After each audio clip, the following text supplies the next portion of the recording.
KFL Academy.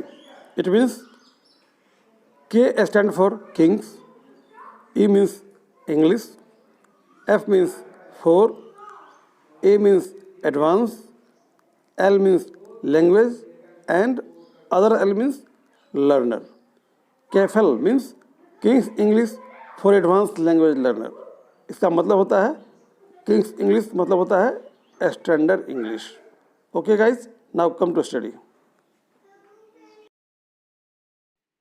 Hi friends, welcome to channel कैफल academy. Friend, तो अब हम लोग सीखेंगे कि टाइम कैसे कहा जाता है. टाइम बताने के लिए किस वर्ब का प्रयोग करते हैं, सब्जेक्ट क्या होता है और कैसे हम बोलते हैं. बहुत सारे लोग इसमें गलत कर बैठते हैं, जो आगे आपको पता चलेगा, हम आपको विस्तार से बताएंगे.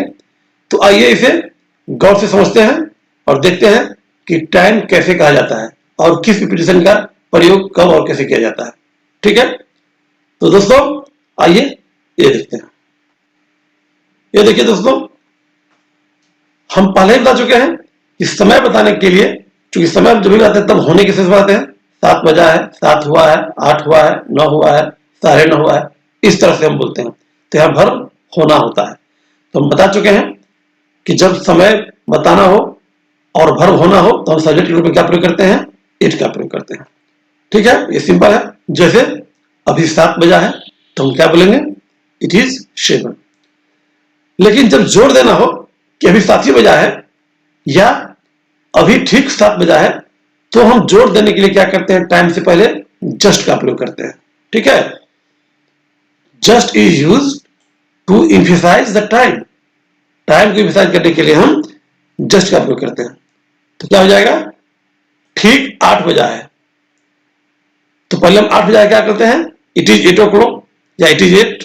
उसके बाद क्या करते, जस्ट को लगाना है, तो जोड़ देना है, तो जस्ट का प्रयोग 8 से हम पहले कर देंगे. तो क्या हो जाएगा, इट इज जस्ट 8 या इट इज जस्ट 8 o'clock. ठीक है, जहां जोड़ देना है उसके पहले हम जस्ट का प्रयोग कर देंगे. अब देखिए, जस्ट ऑन का प्रयोग भी करते हैं और एम्फेसिस करने के लिए. कब, देखिए ठीक 8 बजा ही है या अभी अभी 8 बजा ही है. मतलब यह होता है कि जस्ट अभी 8 बजा है, मतलब 8 पर अभी सुई आया है, मतलब 8 तुरंत बजा ही है. यहां पर हम जोड़ दे रहे हैं 8 बजने के बीतने पर, मतलब 8 कब बजा है उस पर हम जोड़ दे रहे हैं. तो हम कह रहे हैं कि अभी अभी 8 बजा है, यानी 8 पर सुई अभी अभी आया है. तो इस पे हम क्या करते हैं, जस्ट के साथ ऑन का ही प्रयोग कर देते हैं. क्या होता है, देखिए ठीक 8 बजा ही है या अभी अभी 8 बजा ही है, तो क्या कहेंगे, इट इज जस्ट ऑन 8 या 8 o'clock. It is just on 8 या इट इज जस्ट ऑन 8 या it is just on 8 o'clock. Right. अब दूसरा देखिए, 8:12 हुए हैं.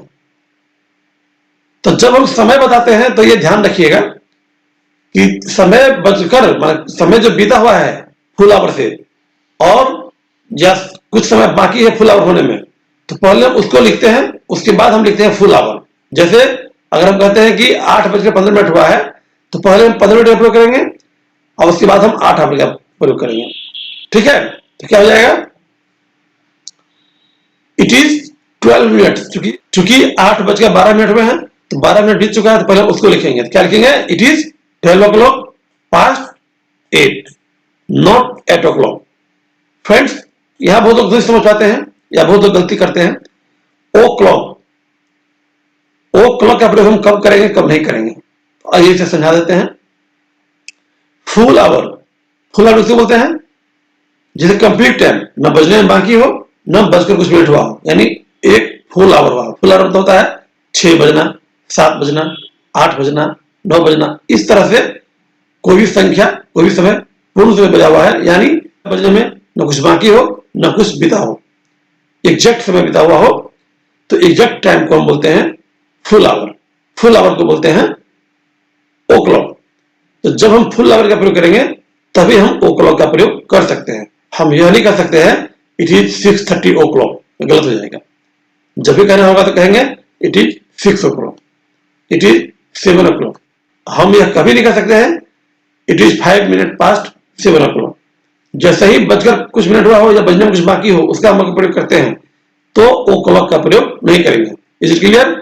ओ क्लॉक का प्रयोग फुल आवर्स के साथ ही करते हैं। फुल आवर मतलब 6, 7, 8 इस तरह का कोई भी संख्या जब पूरा रहता है उसी के साथ हम ओ क्लॉक का प्रयोग करेंगे।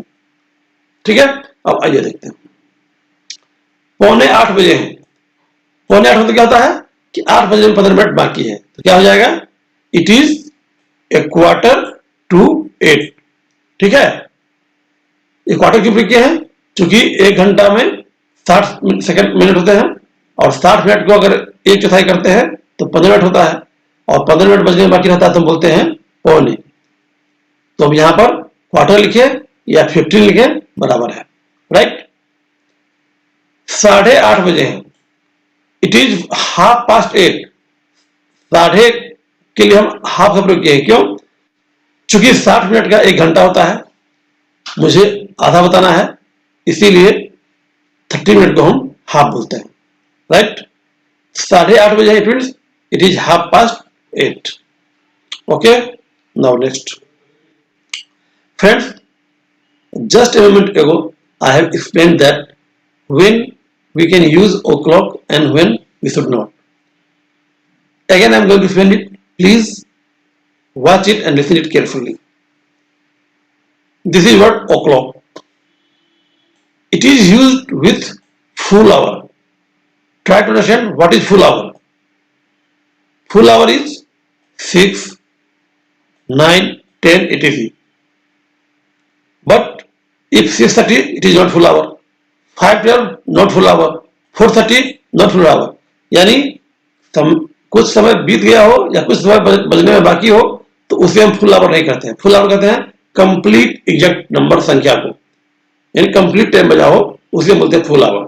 जैसे 1, 2, 3, 4, 5 etc। ठीक है, तो फुल आवर्स के साथ ही हम लगाते हैं ओ क्लॉक।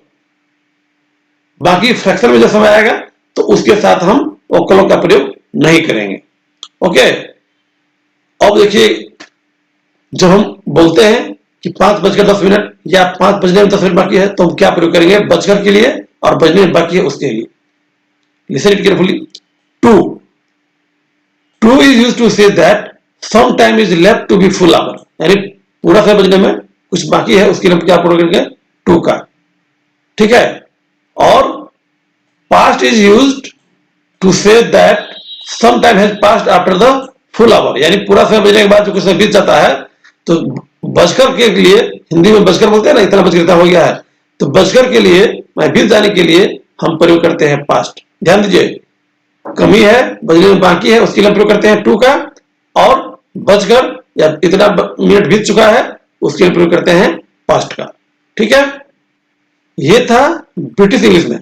लेकिन अमेरिकन इंग्लिश में क्या होता है, जहां हम टू का प्रयोग करते हैं यानी बजने में बाकी है उसके साथ प्रयोग करता है ऑफ का, और जहां हम प्रयोग करते हैं पास्ट का यानी बजकर 5:06, 10:12 या कुछ मिनट बीत जाता है, यानी फुल आवर से ज्यादा समय बीत गया है तो बजकर के साथ में हम पास्ट का प्रयोग करते हैं ब्रिटिश इंग्लिश में।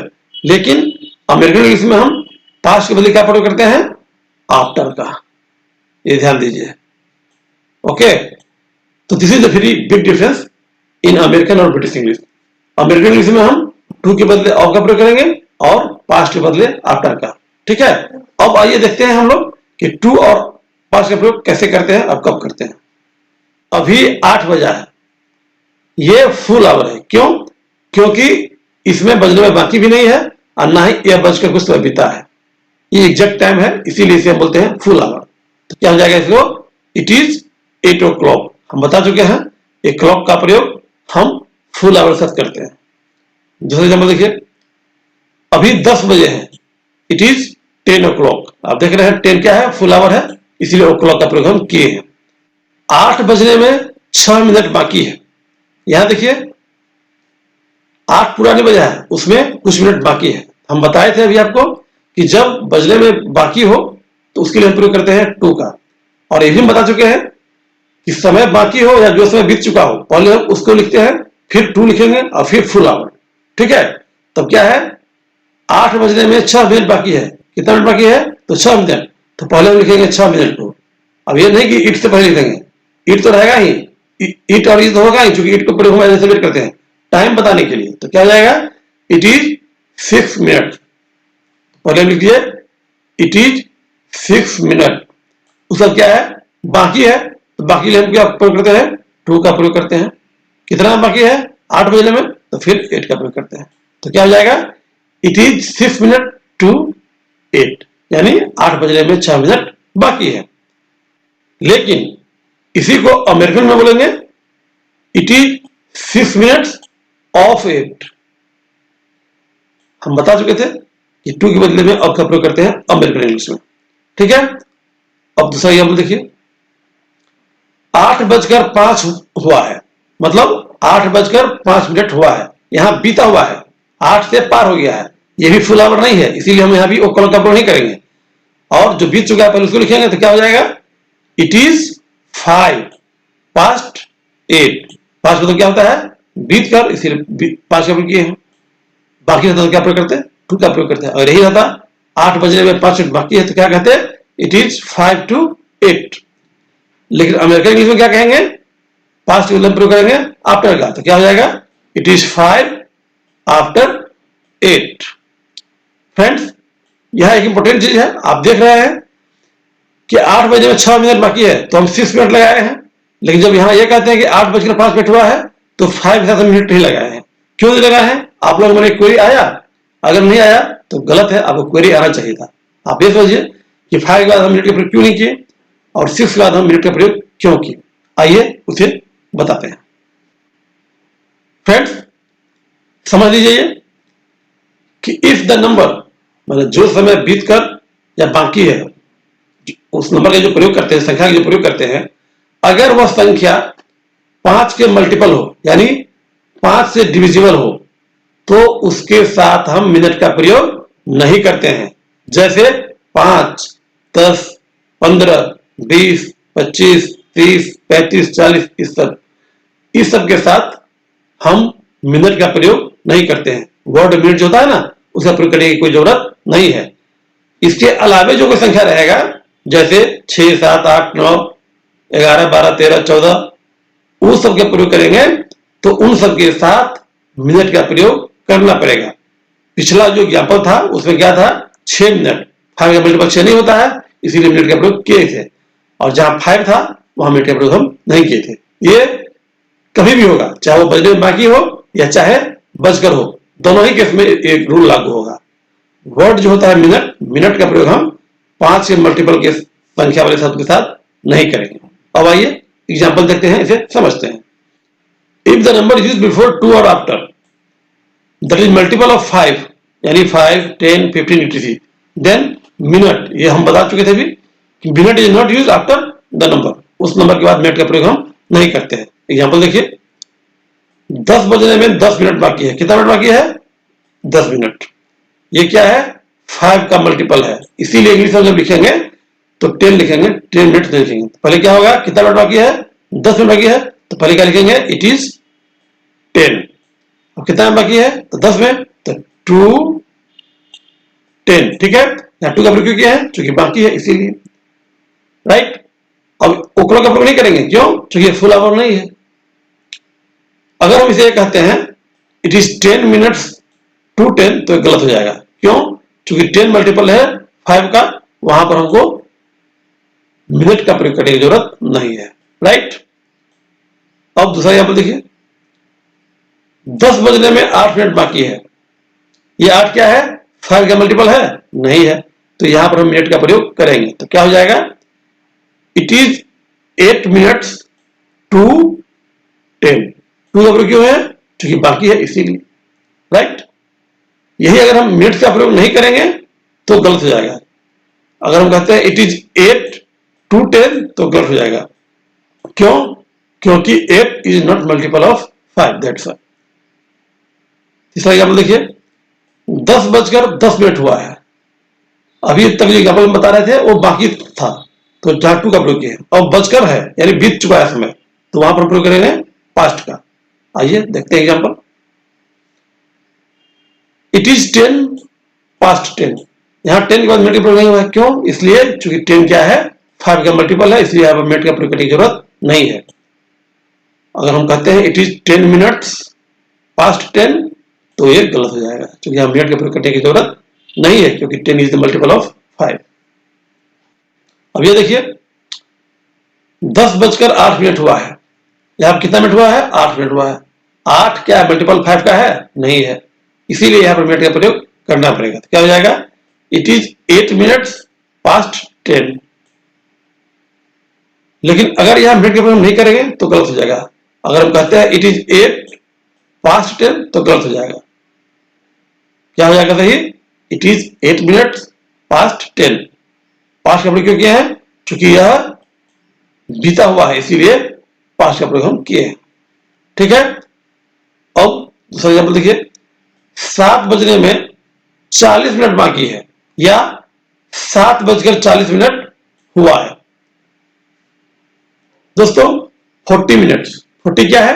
5 का मल्टीपल है, इसीलिए हम यहां पर मिनट का प्रयोग नहीं करेंगे। तो पहले हम बनाते हैं 7 बजने में 40 मिनट बाकी है। आपको पता है जितना मिनट बाकी रहता है पहले उसका प्रयोग करते हैं, तो क्या हो जाएगा? It is 40। ठीक है, अब 2 का प्रयोग करेंगे, बाकी है तो किस नाम है? 7 में। क्या हो जाएगा? इट इज 42 ठीक है, अब प्रयोग करते हैं 7:40 हुआ है, तो बजकर के क्या प्रयोग करते हैं? पास्ट का। तो क्या हो जाएगा? इट इज 40, सिर्फ यहाँ पास्ट का प्रयोग करेंगे, पास्ट 7। यहाँ इट इज 40 मिनट्स नहीं कहें, क्यों? क्योंकि 40 is the multiple of 5, that's why minutes should not be used after it. यहां हम बनाए हैं इट इज 40 मिनट्स टू या पास्ट 7, जो कि गलत है। क्यों गलत है? क्योंकि 40 इज द मल्टीपल ऑफ 5, इसीलिए इसके बाद मिनट का प्रयोग करने की जरूरत नहीं है। ठीक है फ्रेंड्स, अब आगे दोस्तों, अब हम लोग ये समझते हैं कि क्वार्टर और हाफ का प्रयोग कब करते हैं। जैसे हिंदी में हम लोग बोलते हैं 7:15 या 7:45 या 8:15, 7:15। तो 7:15 या पौने के लिए प्रयोग करते हैं क्वार्टर का। क्यों? 7:15 मतलब होता है कि फुल आवर से 15 मिनट ज्यादा, या पौने मतलब होता है फुल आवर में 15 मिनट बाकी। तो इंग्लिश में 15 मिनट के लिए हम क्वार्टर का प्रयोग करते हैं। क्वार्टर मतलब होता है 1/4, क्योंकि आपको पता है कि 60 मिनट का 1 घंटा होता है और उसका 1 क्वार्टर होगा 15 मिनट। तो जहां भी 15 मिनट का प्रयोग करना हो वहां हम 15 मिनट का प्रयोग नहीं करके क्वार्टर का प्रयोग कर सकते हैं। ठीक उसी तरह जहां आधा बीत चुका हो, आधा घंटा हो चुका हो, यानी आधा घंटा बाकी हो या आधा घंटा बच गया हो, आगे बीत गया हो, उसके लिए हम हाफ का प्रयोग कर सकते हैं। जैसे 7:30 हुआ है, 8:30 हुआ है, या 7 बजने में 30 मिनट बाकी है, या 8 बजने में 30 मिनट बाकी है, तो 30 मिनट की जगह हम हाफ का प्रयोग कर सकते हैं, क्योंकि 60 मिनट का 1 घंटा और उसका हाफ यानी 30 मिनट, इसीलिए 30 मिनट के बदले हम हाफ का प्रयोग करते हैं। ठीक है, तो ये क्वार्टर 1/4 यानी 15 मिनट और हाफ यानी 30 मिनट, इसके बदले हम इसका प्रयोग कर सकते हैं और क्वार्टर के बदले हम 15 मिनट का प्रयोग कर सकते हैं। मतलब दोनों के बदले दोनों का प्रयोग हम कर सकते हैं, इसमें कहीं कोई दिक्कत नहीं है। अब एग्जाम्पल देखिए, 7:45 बजा है या 7 बजने में 15 मिनट बाकी है। मतलब क्या हुआ कि 15 मिनट बाकी है, उसके लिए क्या प्रयोग करते हैं? क्वार्टर का। तो हम दोनों तरीके से बना सकते हैं। अब देखिए क्या है, it is a quarter to 7। 2 का प्रयोग क्यों किया? क्योंकि बजने में बाकी है, इसीलिए। अगर हम चाहें तो एक क्वार्टर का प्रयोग नहीं करके 15 का प्रयोग कर सकते हैं। कर सकते हैं इट इज 15 to 7। 15 के बाद हम मिनट का प्रयोग नहीं किए। क्यों? क्योंकि 15 क्या है? 5 का मल्टीपल है, जो हम पहले बता चुके हैं। ठीक है, अब दूसरा एग्जाम्पल देखिए, 7:15 बजा है या 7:15 हुआ है, वही है, वहां 2 का प्रयोग किए थे, या हम 5 का प्रयोग करेंगे। तो क्या हो जाएगा? It is a quarter past 7। ठीक है, अगर हम एक क्वार्टर का प्रयोग नहीं करना चाहते हैं तो 15 का प्रयोग कर सकते हैं। तो क्या हो जाएगा? It is 15 past 7, no problem. ठीक है, अब देखिए हाफ का प्रयोग हम कब कर सकते हैं और कब नहीं कर सकते हैं। 7 बजने में 30 मिनट बाकी है, बाकी के लिए क्या प्रयोग करते हैं? 2 का। 30 मिनट के लिए क्या प्रयोग करते हैं? हाफ का। तो या तो हम हाफ प्रयोग करें या तो हम 30 प्रयोग करें। क्या हो जाएगा? इट इज हाफ टू 7 या इट इज 30 टू 7, दोनों ही सेंटेंस सही है। 30 क्या है? 5 का मल्टीपल है, इसीलिए हम मिनट का प्रयोग नहीं किए हैं। अब देखिए ये क्या था? बाकी था, अब बजकर होगा तो क्या हो जाएगा? 7:30 बजा है, मतलब क्या हुआ? 7:30 हुआ है। तो क्या करेंगे?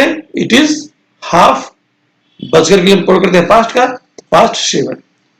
अगर हम हाफ का प्रयोग नहीं करें तो हम 30 का प्रयोग कर सकते हैं, इट इज 30 पास्ट 7। आपको पता ही है 30 is the multiple of 5, that's why इसके बाद मिनट का प्रयोग हम नहीं किए हैं। ठीक है, अब आगे। तो दोस्तों इस तरह से हम टाइम बताते हैं, टाइम कहते हैं। अब हम समय बोलने या समय पूछने से संबंधित कुछ वर्ब या कुछ प्रीपोजिशन का प्रयोग बताते हैं जो बहुत ही इंपॉर्टेंट है और बहुत ही लोग इसमें गलती करते हैं। तो आइए इसे समझते हैं। घड़ी देखना। दोस्तों घड़ी देखना मतलब ऐसा नहीं घड़ी को हम देख रहे हैं, मतलब घड़ी देखना मतलब समय बताना। तो अगर कोई पूछे आपको कि आप घड़ी देखना जानते हैं तो आप क्या कहिएगा? Do you know how to tell the time? How to watch the watch नहीं बोलेंगे, या how to see the watch नहीं बोलेंगे, क्या बोलेंगे? Tell the time. तो घड़ी देखना क्या होता है? Tell the time. देखिए यहां पर घड़ी देखना का टेल द टाइम। उसी तरह घड़ी में चाबी देना उसे होता है वाइंड, वाइंड द वॉच। ठीक है दोस्तों, घड़ी बंद होना, यहां पर बंद होने के लिए स्टॉप का प्रयोग करेंगे, वॉच स्टॉप्ड, गेट स्टॉप्ड या बी स्टॉप्ड। फ्रेंड्स यहां एक चीज और बताते रहे हैं, गेट का प्रयोग हम होने से भी करते हैं, होना, लेकिन इस केस में हम जब गेट का प्रयोग करते हैं तो गेट के बाद जो प्रयोग होता है वर्ड, वो वर्ड होता है एज एन एडजेक्टिव। चाहे वो मैड हो, बैड हो, वर्स हो या स्टॉप्ड हो, यानी किसी तरह का एडजेक्टिव V3 भी एज एडजेक्टिव प्रयोग होता है। जैसे यहाँ स्टॉप्ड है ना, स्टॉप्ड मतलब हुआ बंद हुआ, गेट स्टॉप मतलब बंद हुआ है, पी स्टॉप मतलब बंद हुआ है। तो घड़ी बंद होना माने घड़ी रुका हुआ है, तो बी स्टॉप या गेट स्टॉप। ठीक है, अब आगे देखिए, घड़ी सुस्त होना। सुस्त होना मतलब स्लो होना। ठीक है, बी स्लो या गेट स्लो। उसी तरह घड़ी तेज होना, तो टू गेट फास्ट या बी फास्ट। अब देखिए हम लोग बराबर बोलते हैं कि मेरा घड़ी हर दिन 5 मिनट स्लो हो जाता है, यानी सुस्त हो जाता है। तो यहां पर सुस्त होने के लिए हम स्लो का प्रयोग नहीं करेंगे, क्या करेंगे? टू लूजेस सम मिनट्स, मतलब कुछ मिनट खो जाता है, कम हो जाता है। जैसे कहते हैं कि मेरा घड़ी हर रोज 5 मिनट सुस्त हो जाता है, तो हम कहेंगे my watch loses 5 minutes daily, माने सुस्त होने के लिए हम प्रयोग करेंगे यहां पर लूजेस सम मिनट्स, जितना मिनट सुस्त होता होगा। उसी तरह फास्ट हो जाता है या तेज हो जाता है, तो उसके लिए हम यहां पर फास्ट का प्रयोग नहीं करेंगे, क्या प्रयोग करेंगे? गेन का प्रयोग करेंगे। वहां पर लूज था सुस्त होने के लिए, और यहां पर फास्ट होने के लिए गेन सम मिनट्स। तो क्या हो जाएगा? कुछ मिनट तेज होना, यानी टू गेन सम मिनट्स। ठीक है, जैसे 5 मिनट तेज हो जाता है तो गेन 5 मिनट्स, 10 मिनट तेज हो जाता है तो गेन 10 मिनट्स। राइट, आगे देखिए, समय मिलाना। अगर समय दो तरीके से मिला जाता है, एक होता है कि किसी अपने घड़ी से दूसरे घड़ी से मिलाना, और एक होता है कि आप घड़ी से समय मिला रहे हैं किसी और चीज का, ट्रेन की टाइमिंग से या टीवी के टाइम से या रेडियो के टाइम से, इसे से मिलाते हैं। तो जब किसी दूसरे के टाइम से आप अपने घड़ी को मिलाते हैं यानी दूसरे चीज के टाइम से, जैसे रेल टाइम से, टीवी टाइम से या रेडियो टाइम से, उसके लिए हम प्रयोग करते हैं बीट टाइम टू। इसे याद देख लीजिए, समय मिलाना घड़ी का किसी और चीज से, तो क्या हो जाएगा? To beat time. जैसे मैं अपने घड़ी को रेडियो के टाइम से मिलाया हुआ हूं, तो हम कहेंगे my watch is time to radio, radio से मिला हुआ है। लेकिन जब दो घड़ी का टाइम आपस में मिलाएंगे तो वहां पर हो जाता है सिंक्रोनाइज। सिंक्रोनाइज में तो होता है एक लेवल पर एक तरह से अपडेट कर देना, एक समय मानना। तो यहां पर हो जाएगा समय मिलाना घड़ी का किसी और घड़ी से, तो टू सिंक्रोनाइज। ओके फ्रेंड्स, तो ये बहुत ही इंपॉर्टेंट था, ये जानिए आप। तो फ्रेंड्स, तो ये था कुछ वर्ब। अब कुछ सेंटेंस बताते हैं जो समय पूछने के लिए प्रयोग किया जाता है और जिसमें बहुत सारे लोग गलती करते हैं। आपको कहना हो कि अभी क्या समय हुआ होगा, किसी से पूछते हैं, इसका मतलब क्या होता है कि आपको ये पूछ रहे हैं कि उसके हिसाब से वो क्या समय अंदाजा लगाता है। उसके लिए क्या होता है, what do you make time, अभी कितना समय हो रहा होगा, तो what time are you making, what time are you making, ठीक है। और अगर ये कहना हो, किसी से समय पूछना हो कि आपके घर में कितना समय हुआ है, तो हम क्या कहेंगे, what is time by your watch. हम ये कभी नहीं कहेंगे what is time in your watch, always remember bye your watch, ठीक है। तो आपके घर में कितना समय हुआ है, what is time by your watch. By बहुत ही इंपॉर्टेंट है, इसे याद रखिए, ये बाय होता है। इसे बहुत सारे लोग गलती करते हैं, in your watch, through your watch, at your watch, इसका प्रयोग करते हैं जो गलत है। हमेशा होता है बाय योर वॉच, आपके घड़ी में, ठीक है दोस्तों। ओके फ्रेंड्स, नेक्स्ट वीडियो में मैं फिर से आऊँगा कुछ नए पॉइंट के साथ। तब तक के लिए goodbye and thanks for watching the video. Bye bye.